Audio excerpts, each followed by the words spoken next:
স্বার্থের দুনিয়ায় এসে পড়লাম, আর সেই স্বার্থের দুনিয়াতে বাবা মা আত্মীয় স্বজন ভাই বোন স্বামী সন্তান কেউ কারো আপন নয়।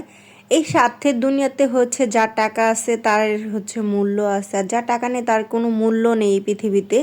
সেটাই হচ্ছে এখন আমি বুঝতে পারতেছি।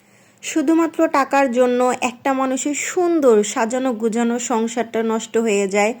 শুধুমাত্র এই টাকার জন্যই এত বছরের সম্পর্কগুলো সব নষ্ট হয়ে যায়। শুধুমাত্র এই টাকার জন্য ভাইয়ে ভাইয়ে ঝগড়া হয়। শুধুমাত্র এই টাকার জন্যই একটা স্বামী তার স্ত্রীর প্রতি অনেক অবহেলা, অনেক নির্যাতন, অনেক লাঞ্ছনা, অনেক কিছু, মানে শুধু এই টাকার জন্যই সেই মেয়েটিকে ঘর থেকেও পর্যন্ত বের করে দিতে হয় শুধু টাকার জন্য। টাকা এমন একটা জিনিস যার কাছে থাকবে তার মূল্য মানে অনেক, সেটা বলার মতো না।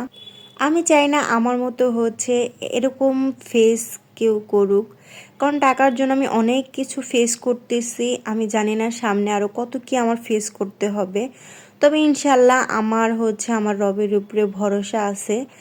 আর যেহেতু আমি একটা পরিশ্রমিক মেয়ে, তো পরিশ্রম করে যাচ্ছি, ইনশাল্লাহ আল্লাহ তাআলা নিশ্চয়ই আমার দিকে হচ্ছে তাকাবে। কোনো না কোনো একদিন আমি অবশ্যই সফলতার মুখ দেখব। কিন্তু এই ব্যবহার এই আচরণগুলো কখনো ভোলার মতো নয়।